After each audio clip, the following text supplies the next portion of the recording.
Bienvenue sur À vos marques, créer, lancer, le podcast où l'on parle de création, de formation en ligne et aussi de lancement. Moi, c'est Julie de La Vie en Evergreen. Je vis sur la belle île de la Réunion. Professeure d'anglais à la base, je suis passionnée par la transmission de savoir et le web marketing. Alors si tu es à la recherche de conseils et d'inspiration pour créer un programme en ligne que tes clients vont adorer et recommander, construire une audience à qui vendre, réussir ton lancement, alors tu es au bon endroit.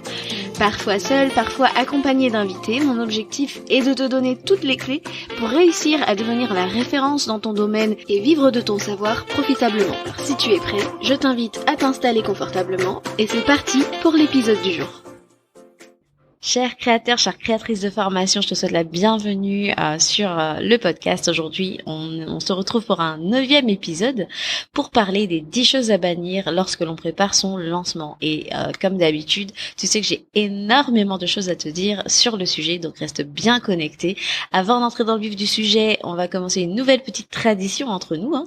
Chaque début d'épisode, je vais partager avec toi l'avis d'un des auditeurs. Et cette semaine, c'est celui de Manon que j'ai envie de partager avec toi. Elle m'a envoyé un petit DM audio sur Instagram pour me donner un petit peu son avis et son ressenti sur le podcast. C'est parti, on écoute Manon.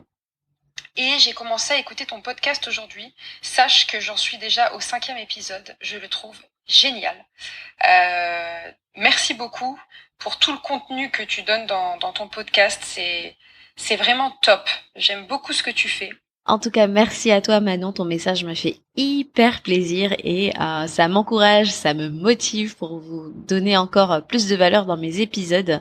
Et si comme Manon, tu as envie de me partager ton avis sur le podcast, n'hésite pas à m'envoyer un petit DM sur Instagram et je me ferai le plaisir de le lire en début d'un de mes prochains épisodes. Voilà. Et si vraiment tu es hyper motivé, je t'invite même à aller sur Apple Podcast ou Spotify pour me laisser 5 étoiles et même un petit avis si le cœur t'en dit. Voilà. Passons maintenant à notre sujet du jour, les 10 choses à bannir lorsque l'on prépare son lancement. Alors la première chose que je vois très souvent, c'est le fait de ne pas s'y prendre suffisamment à l'avance. Alors, j'en ai déjà parlé dans l'épisode numéro 5 qui s'intitule les 3 ingrédients essentiels au lancement d'une formation en ligne. Mais ce que je te recommande, c'est vraiment d'avoir un rétro-planning sur 90 jours pour tous tes préparatifs de ton lancement. Pourquoi ? Parce qu'il y a une tonne de choses à penser. Tu dois préparer ta communication. Si tu n'as pas encore créé ton programme en ligne, que tu le lances pour la première fois, il va falloir aussi peut-être se pencher sur le plan de ton programme. Tu as des textes de vente à rédiger, tu as un événement live de lancement, que tu choisisses la masterclass ou le challenge ou autre, il faut aussi préparer cet événement-là. Donc en gros, tu as beaucoup de choses à faire, tu as beaucoup de choses à préparer, à planifier, tu as du pain sur la planche et comme je le dis souvent, un lancement, ça ne se prépare pas en 2 semaines, c'est quelque chose qu'il faut que tu soignes, une préparation faite avec minutie parce que tu as énormément de micro-tâches qui vont entrer en ligne de compte, donc d'où la nécessité d'éclater les grosses tâches en micro-tâches pour les classer au fur et à mesure. Donc voilà, prépare-toi bien à l'avance. Deuxième chose que je vois souvent, deuxième mauvaise pratique du coup, c'est de négliger tes abonnés email. Quand on lance un programme en ligne, tu l'as souvent entendu dire certainement, the money is in the list. En gros, il est important de faire grandir sa liste email, d'ajouter à sa base de nouveaux contacts email. C'est vraiment quelque chose de prioritaire. Pourquoi ? Parce qu'il faut sans cesse ramener de nouveaux leads, de nouveaux prospects dans ta base email, de nouvelles personnes qui vont te découvrir, te porter de l'intérêt et te considérer comme guide dans l'atteinte de leurs objectifs via ton programme en ligne. Donc c'est quelque chose qu'il faut sans cesse travailler, donc de faire arriver de nouvelles personnes dans ton audience, puis puisqu'il y a la suite, les chouchouter semaine après semaine via des emails de qualité, des newsletters dans lesquels tu apportes de la valeur, des emails qui vont les faire progresser petit à petit pour qu'ils aient continuellement envie de te lire et grâce auxquels tu vas leur apporter des mini-victoires, des mini-transformations. Ça renforce vraiment le facteur trust, le facteur confiance et ça c'est hyper hyper important. On va y revenir un petit peu plus tard dans le courant de cet épisode, mais ça c'est quelque chose de primordial. Pourquoi ? Parce que finalement, c'est à eux que tu vas envoyer tes emails de vente à un moment, donc au moment de ton lancement, et sache que ce n'est surtout à ne pas négliger, puisque un email de vente va convertir 4 fois mieux qu'un simple post sur Instagram. Ensuite, troisième mauvaise pratique à bannir lorsque tu prépares ton lancement, c'est de négliger ta visibilité. Je sais que tu as un millier d'autres choses à penser, certainement. Tu as le programme, tu as le plan de lancement, ouverture, fermeture des portes, bonus, etc. Je sais qu'il y a beaucoup de choses à penser, mais la visibilité, c'est primordial. Lorsque tu lances, tu dois crever l'écran, on doit te voir partout et il ne faut absolument pas négliger les collaborations dans ton plan de communication. Alors tu vas collaborer avec des partenaires, très certainement qui ont dans leur audience la même cible que toi. Veille quand même à ne pas être en concurrence directe, c'est quand même mieux. Donc voilà, pourquoi faire des collaborations ? C'est parce que ça, tout simplement, ça va construire tout un momentum autour de la sortie de ton programme. Tu vas faire du bruit et les gens, à force de te voir ici et là, ils vont prêter attention. Ils vont se dire tiens, je commence à la voir ici et puis je commence à la voir là-bas sur un autre compte. Et en fait, ce qui va se passer, c'est que tu vas bénéficier de la confiance de l'audience de cette personne, un peu par procuration. Ils vont se dire si mon influenceur entre guillemets a pris la peine de faire intervenir cette personne sur sa plateforme, c'est qu'elle lui fait confiance, c'est qu'elle sait que ce qu'elle fait c'est de la qualité, donc effectivement elle mérite peut-être mon attention, tu vois. Donc les collaborations, c'est quelque chose qui va vraiment participer à créer toute une émulation, tout un momentum autour de la sortie de ton programme, et tu vas pouvoir te présenter à de nouvelles personnes, toujours dans cette même logique d'augmenter son audience dont on a parlé dans le point précédent. C'est quelque chose d'impératif. Quatrième pratique à bannir lorsque l'on lance sa formation, c'est de vouloir tester trop de stratégies en même temps.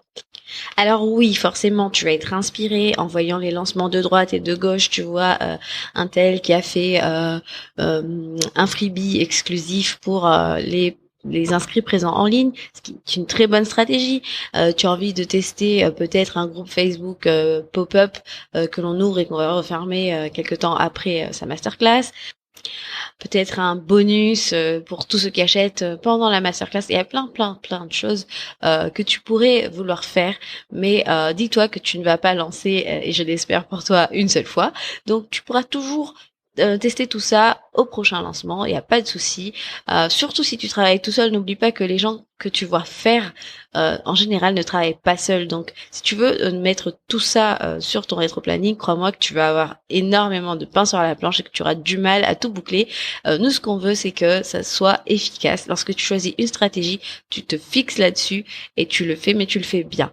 Donc voilà, ne t'éparpille pas à vouloir tout tester en même temps, parce que tu vas manquer d'efficacité, ça va se ressentir, tu vas être épuisé et finalement tu vas pas pouvoir répondre présent là où on t'attend, et ça sera dommage parce que finalement tu auras une mauvaise énergie pendant ton lancement. Donc on se focalise sur une chose, the power of one, vraiment on le fait bien et tu testeras les prochaines fois. Cinquième mauvaise pratique, et celle-là elle fait très mal, le fait de ne pas avoir de stratégie de pré-lancement. Alors je distingue bien pré-lancement et rétro-planning. Je sais que souvent ce sont deux choses qui sont confondues. Donc le rétro-planning, qu'est-ce que c'est ? C'est du point de vue organisationnel, le fait de rétro-pédaler pour dégager les sous-tâches à accomplir au fur et à mesure. Et le pré-lancement, ça se passe au niveau de la communication. C'est comment communiquer pour préparer ton audience à la sortie du programme. Donc si tu te ramènes comme ça de but en blanc en mode hello, j'ai un produit à te vendre, et que tu sors un produit comme ça de ton chapeau, laisse-moi te dire une chose, je te garantis que tu vas faire 0 vente. Mais si au contraire tu as passé du temps à préparer ton audience dans tes contenus, dans tes newsletters, si tu as pris le temps de lui faire comprendre qu'il a un problème et pourquoi il est important de le résoudre et comment tu peux l'y aider, alors là oui, dans ce cas, il sera prêt à acheter à la sortie de ton programme. Et crois-moi vraiment, un lancement qui s'est fait sans pré-lancement par rapport à un lancement qui s'est fait avec pré-lancement, il n'y a pas photo. Hein, le pré-lancement fait vraiment la différence. Si tu n'as pas de pré-lancement en place, eh ben, je te garantis que tu vas faire 0 vente. Et là, ça sera la frustration assurée. Tu auras juste envie d'aller te cacher au fond de ton lit. Et là, tu vas tout remettre en question. Hein, tu vas vouloir tout remettre, tout mettre à la poubelle, hein, ton business, etc. Tu vas te dire, ah, mais je suis pas fait pour ça. Et ben, en fait, tout simplement, tout ce qui t'a manqué, c'était un pré-lancement.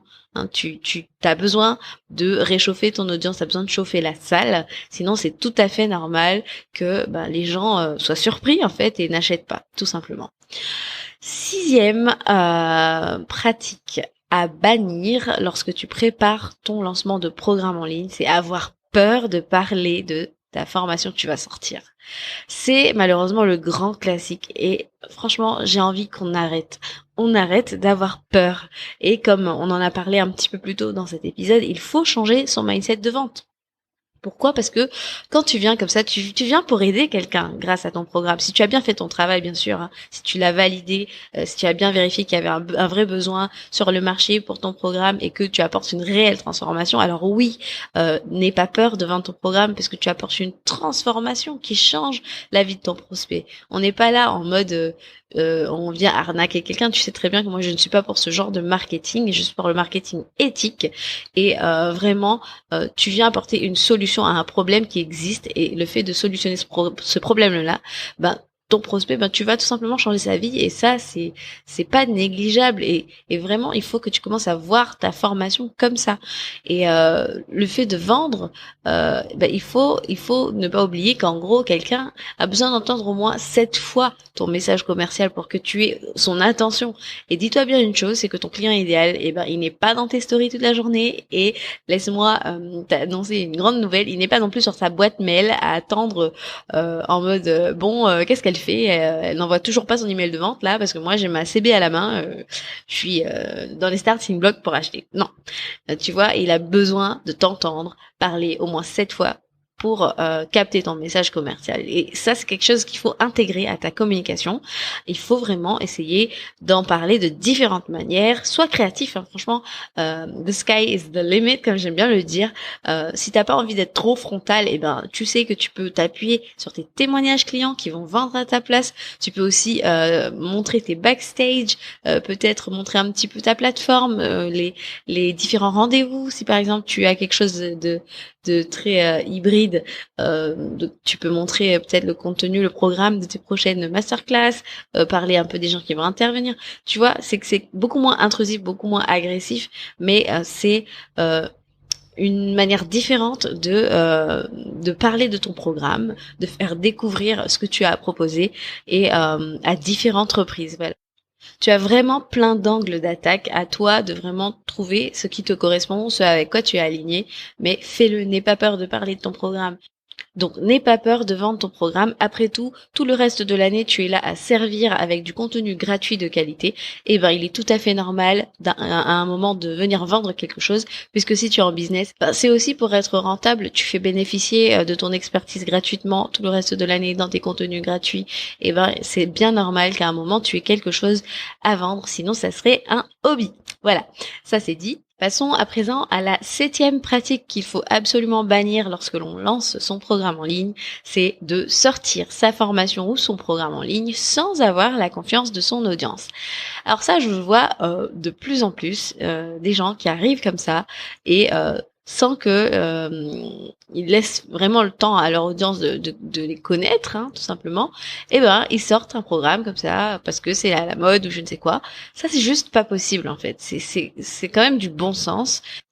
Personnellement, tu vois, je ne laisserai pas mon enfant à un étranger en lui disant «Écoute, je te confie la prunelle de mes yeux et moi je vais faire mes courses. Est-ce que tu peux le surveiller s'il te plaît?»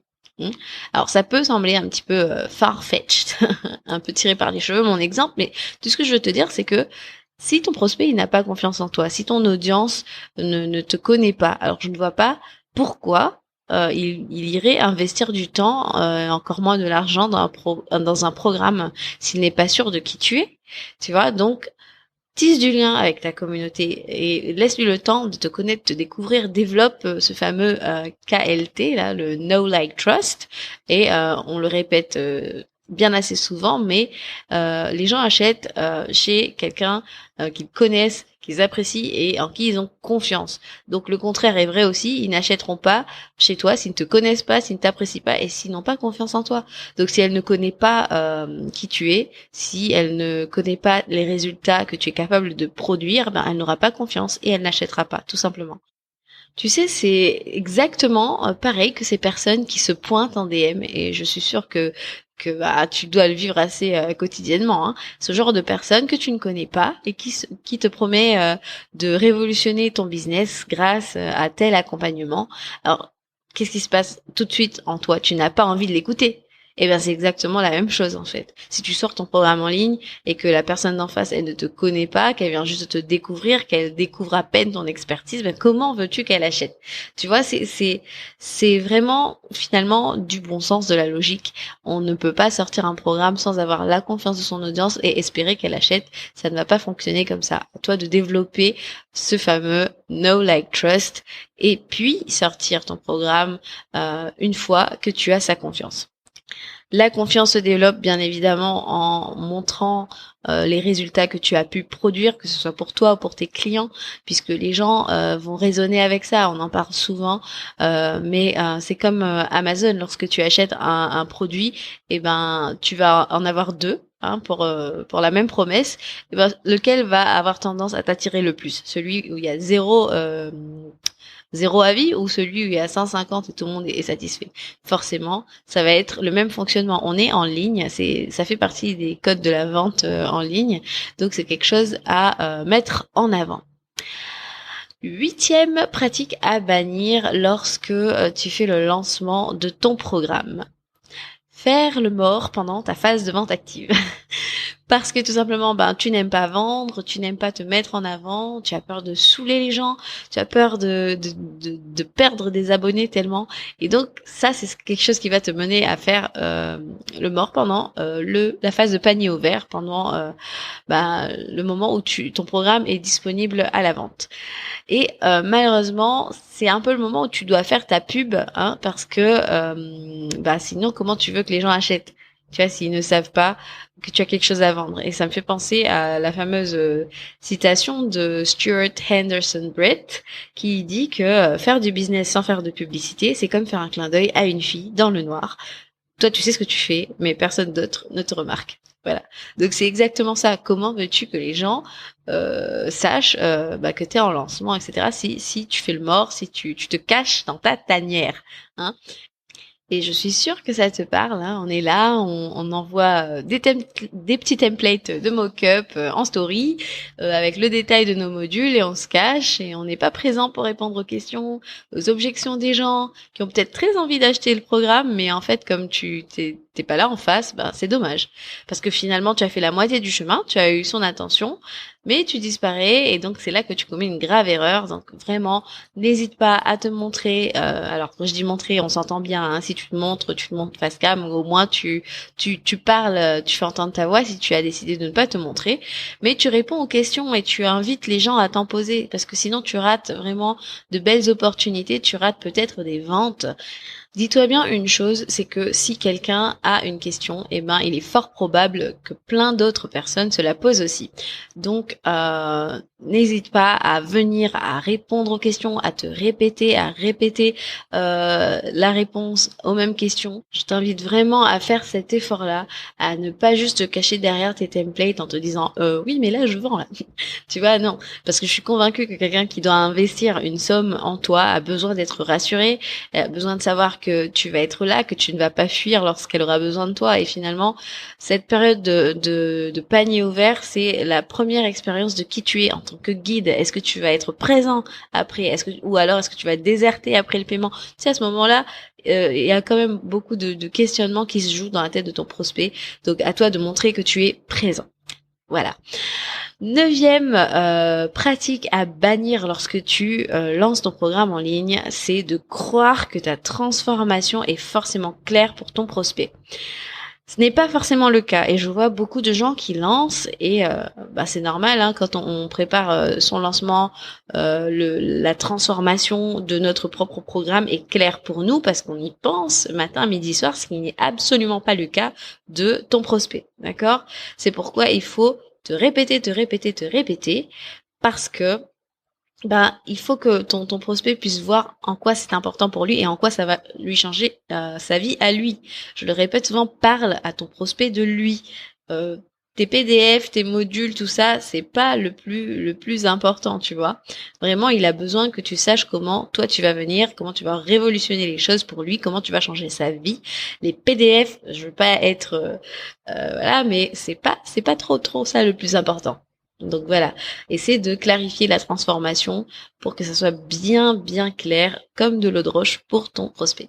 Et enfin, dernière pratique à bannir lorsque l'on lance son programme en ligne, c'est de rester dans sa zone de confort. Un lancement de formation, c'est un moment exceptionnel dans ton business. Tu ne lances pas tous les jours. Hein, tu es en train de faire un travail assez inédit, assez exceptionnel pour un résultat, pour un certain chiffre d'affaires, un objectif que tu t'es sûrement fixé, un nombre de ventes ou d'élèves à accueillir dans ton programme. Donc, c'est un moment assez exceptionnel. Donc, il va falloir sortir de ta zone de confort pour pouvoir tester des choses que tu ne fais pas au quotidien. Parce que, tout simplement, pour avoir des résultats que tu n'as jamais eu, tu vois venir, il faut être prêt à faire des choses que tu n'as peut-être jamais fait. Et ça en vaut tellement la peine parce que c'est lorsque tu sors de ta zone de ta zone de confort, que tu vas voir de la croissance dans ton activité. Et c'est là que tu verras des résultats aussi que tu n'as jamais eu. Et quoi qu'il en soit, que ton lancement ait un résultat satisfaisant selon toi ou non, ça sera forcément une grosse expérience d'apprentissage. Et pour moi, tu ne pars jamais de zéro, même si tu as fait un lancement qui a floppé, puisque tu auras de la data pour la prochaine fois pour pouvoir y remédier, pour pouvoir améliorer tout ce qui a coincé au final. Donc ne reste pas dans ta zone de confort parce que j'ai envie de te dire, c'est presque automatique que tu vas échouer. Voilà, c'était un épisode un petit peu plus long que d'habitude. On avait pas mal de choses à couvrir, mais en tout cas, j'espère que le contenu de cet épisode t'a plu. Merci de l'avoir suivi jusque-là. Je vais juste récapituler les fameuses 10 pratiques à bannir lorsque tu lances ton programme en ligne. Donc, ne pas s'y prendre suffisamment à l'avance pour tout préparer, négliger tes abonnés email, négliger de développer ta visibilité, vouloir tester trop de stratégies en même temps, ne pas avoir de stratégie de pré-lancement, avoir peur de parler de ton programme, sortir son programme sans avoir la confiance de ton audience, faire le mort pendant ta phase de vente active, croire que la transformation est toujours forcément claire pour ton prospect et rester dans ta zone de confort. Voilà, j'espère que tu as appris quelque chose de nouveau. Si c'est le cas, n'hésite pas à venir me le dire sur Instagram en DM ou même de me laisser ton petit avis en audio comme tu as pu entendre celui de Manon en début d'épisode.